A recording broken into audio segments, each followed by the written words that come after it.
Radio Classique, l'invité de l'économie. Et à 7h16, Nicolas, vous recevez Pierre-Antoine Gailly, ancien président du conseil d'administration de Vivarté. Bonjour Pierre-Antoine Gailly. Bonjour. Vous avez été nommé président non exécutif du conseil de Vivarté au printemps 2016, avant de claquer la porte 6 mois après, fin octobre. Pour quelle raison ? Mon départ est lié à un constat simple. La stratégie sur laquelle les actionnaires des fonds de dette m'avaient recruté au printemps ne s'appliquait nullement. Il ne s'agissait pas de redresser pour développer ensuite un groupe brillant à travers un certain nombre de ses marques. Il s'agissait simplement de le découper et de le vendre par morceaux. Je ne pouvais suivre ce projet, pas plus d'ailleurs que la personne qui était rentrée en même temps que moi comme président opérationnel. Stéphane Macaire, qui a été congédié, on peut le dire comme ça, là aussi quelques mois seulement après sa nomination. 4 patrons pour Vivarté en l'espace de 2 ans à peine, c'est contraire à toutes les règles du bon management.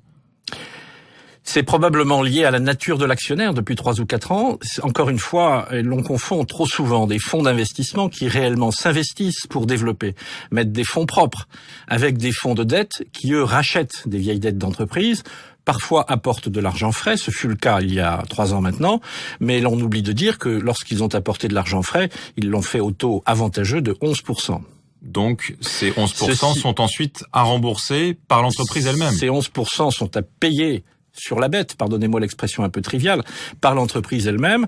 De la même façon, lorsque l'entreprise envisage de céder telle ou telle de ses marques pour pouvoir réinvestir dans d'autres, en arbitrant dans son portefeuille, eh bien, les actionnaires prêteurs se servent d'abord, c'est ce qu'on appelle le mécanisme de la cascade. Ils prennent une large partie de la vente, ce qui fait que l'entreprise se paupérise d'une certaine façon et n'arrive pas à accumuler les indispensables ressources qui lui permettraient de réinvestir. Est-ce que le cas Vivarté illustre en fait le fait qu'une partie de la finance aujourd'hui demeure à la fois opaque et irresponsable? Comme on en avait déjà parlé au moment de la crise de 2007-2008 avec les fameux LBO qui ont pu échouer et qui, tout à coup, là, ressurgissent dans le cas de Vivarté.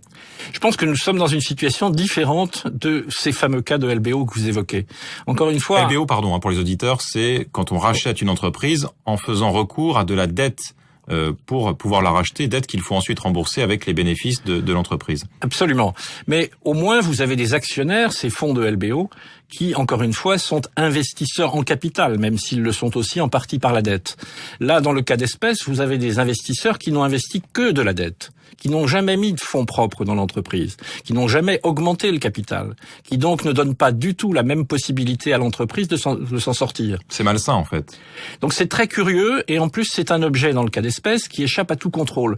À partir du moment où l'entreprise n'est pas cotée, et Vivarté n'est pas cotée, elle échappe au contrôle de l'autorité des marchés financiers, l'AMF, et à partir du moment où la dette est essentiellement privée, elle échappe également au contrôle de la cellule de la Banque de France qui est chargée de réguler tous les dispositifs bancaires. Donc vous avez une sorte de groupe, 2 milliards c'est quand même significatif, plus de 16 000 salariés c'est très très important, qui encore une fois fonctionne sur une seule logique de j'achète ou je vends de la dette toutes les semaines à Luxembourg. Donc il y a une vision court-termiste uniquement de ce fonds de dette qui est aujourd'hui propriétaire de Vivarté ? Il y a une vision, il n'y en a pas qu'un seul, ils sont plusieurs dizaines pour former l'intégralité du capital, même si 3 ou 4 d'entre eux sont principaux. Il y a effectivement une vision de court terme, mais surtout de « je veux récupérer mon argent »,« I want my money back », comme auraient dit certaines à une autre époque. Margaret Thatcher, pour ne pas la citer. Les pouvoirs publics sont totalement impuissants face à ce genre de situation que vous décrivez ? Les instruments de contrôle n'existent pas, je l'ai dit. Le seul point sur lequel les pouvoirs publics ont une action possible, c'est lorsqu'il s'agit d'essayer de renégocier les termes de cette dette. Ça s'appelle le CIRI.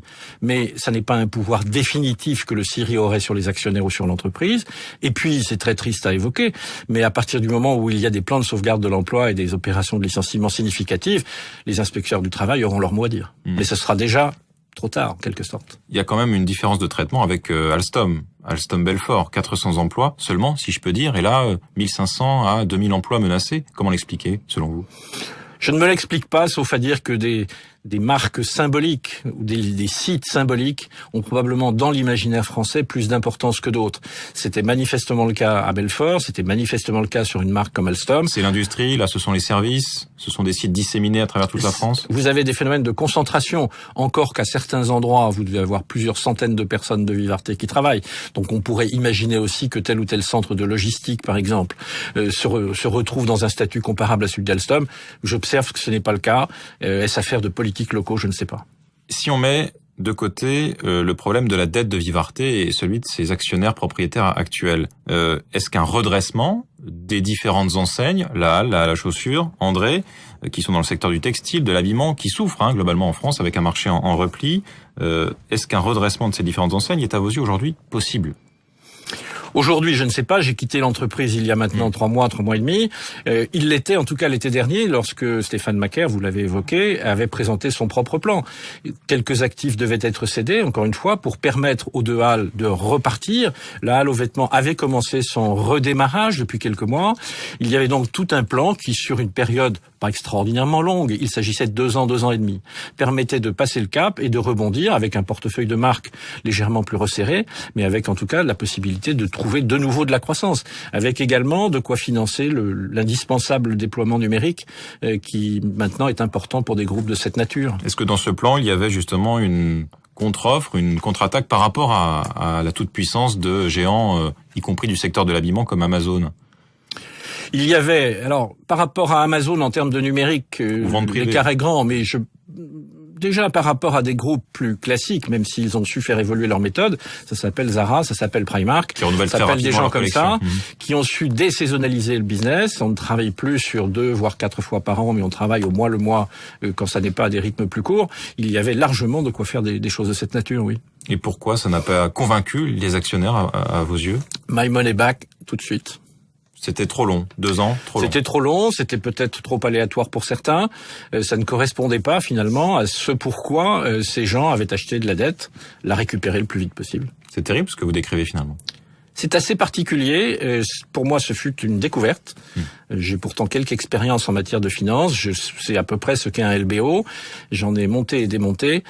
Sur ces fonds de dette, j'ignorais tout et effectivement, c'est assez particulier. Merci d'avoir été ce matin notre invité Pierre-Antoine Gailly. Je rappelle donc ancien président non exécutif du Conseil de Vivarté, ancien président de la Chambre de commerce Paris-Île-de-France, invité de l'économie ce matin de Radio Classique.